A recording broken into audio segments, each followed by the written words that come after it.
Si vous avez un iPhone 15 Pro, 16 ou 17, vous avez ce bouton action. Mais je parie que 90% d'entre vous l'utilisent seulement pour le mettre en silencieux ou en sonnerie. Et c'est carrément dommage parce que vous passez à côté de plein de fonctions super utiles au quotidien. C'est du gâchis. Vous avez un bouton entièrement programmable, mais vous vous en servez seulement comme un simple interrupteur. Aujourd'hui, je vous montre comment transformer ce simple clic en un véritable couteau suisse. De la simple traduction instantanée à un véritable menu secret que peu de gens connaissent, et ça je vous en parle juste après.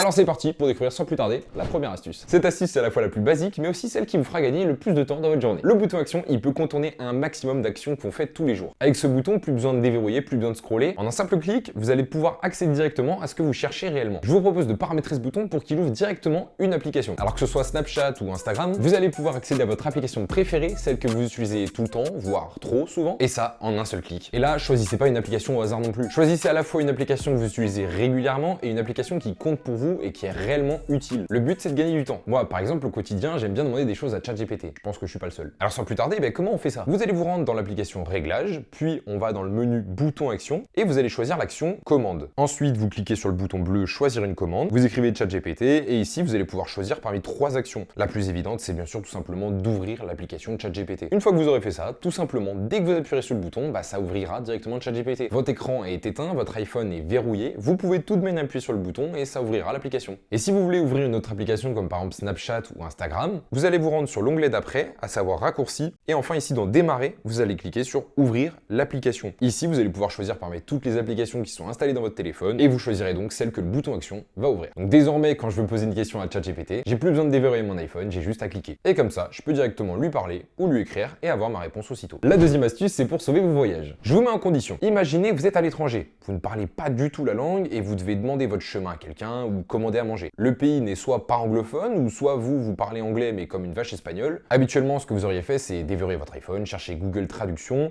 tapez votre texte, bref, la personne en face de vous peut se lasser et perdre patience. Et bien désormais, avec le bouton action, vous allez pouvoir choisir l'option traduire. Ça va vous permettre d'échanger avec des personnes qui ne parlent pas la même langue que vous, mais plus rapidement que jamais. Vous restez appuyé, l'iPhone écoute, et boum, il traduit à voix haute ce que vous dites en temps réel. Ça devient un outil de conversation fluide, bref, c'est l'astuce indispensable qu'il vous faut pour vos vacances. Et pour la configurer, rien de plus simple. Dans le menu du bouton action, vous allez pouvoir sélectionner l'option traduire, et il n'y a rien d'autre à faire. Alors si vous voulez changer la langue, il faut tout simplement se rendre dans l'application traduire. Ou sinon, vous appuyez sur le bouton action, ça lance l'animation pour vous écouter parler sur la Dynamic Island, vous cliquez dessus et ça vous emmènera directement sur l'application traduire où vous aurez encore plus de personnalisation. Donc désormais, ça y est, vous êtes à l'étranger, vous pouvez parler dans la rue avec n'importe qui et ça en un seul clic, comme promis. Astuce numéro 3. Dans cette astuce, on reste toujours en voyage, décidément. Si vous savez que l'option traduire, c'est pas pour vous, parce que soit vous êtes bilingue, soit vous êtes trilingue, soit vous êtes quadrulingue. Bref, vous êtes à l'aise avec les langues. Et j'ai une autre option à vous recommander. En voyage, il y a une chose qu'on fait absolument tous, même toi qui regardes cette vidéo. Désormais, vous le ferez encore plus facilement et encore plus rapidement. C'est prendre des photos et des vidéos. Admettons, vous faites un vlog de vos vacances. Habituellement, vous auriez déverrouillé votre iPhone, swipé à droite ou à la limite chercher l'application photo, puis passer du mode photo au mode vidéo pour enfin démarrer l'enregistrement. Et là, non, vous avez déjà raté l'action. Je vous propose une solution bien plus rapide. En un clic, vous vous retrouvez déjà sur le mode vidéo prêt à filmer. Pour ce faire, comme d'habitude, on se rend sur le menu bouton action. Ensuite, vous allez cliquer sur le petit appareil photo et vous allez changer le mode photo pour le mode vidéo. Et comme son nom l'indique, dès que vous appuierez sur le bouton,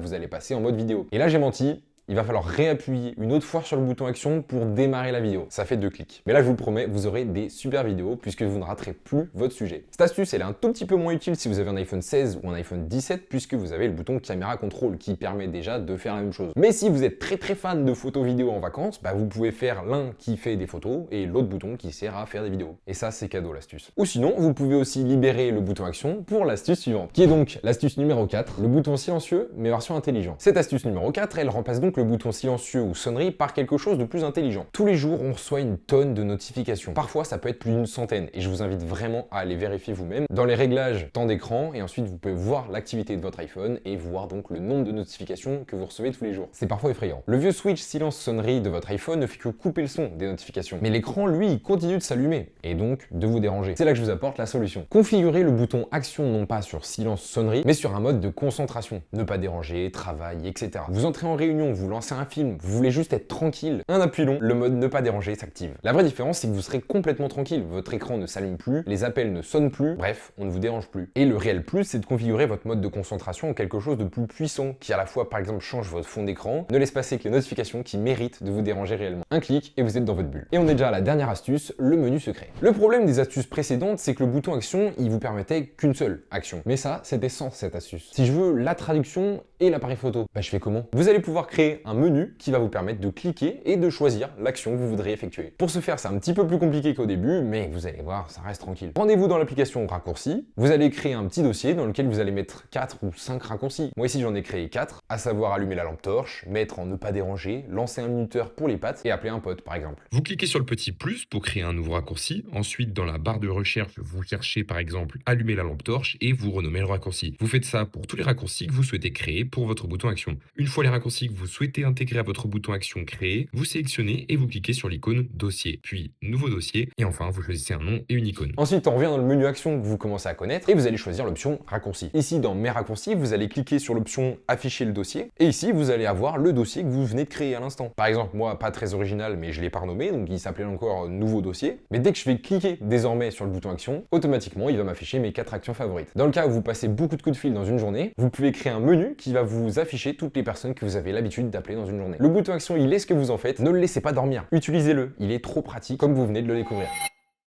Ça y est, vous connaissez tout ce qu'il y a à savoir sur le bouton action. Vous pouvez maintenant le personnaliser, créer plein d'actions. Il y a une infinité de choses qu'on peut lui assigner. Par exemple, moi j'ai créé un bouton qui, dès que j'appuie dessus, il allume ma télé. C'est vraiment un bouton de feignasse, mais... Et vous, c'est quoi l'action que vous comptez mettre sur ce bouton? Dites-le moi dans les commentaires. N'oublie pas, tu mets un petit pouce bleu si t'as bien aimé cette vidéo. Et comme d'hab, on se retrouve dans la future vidéo.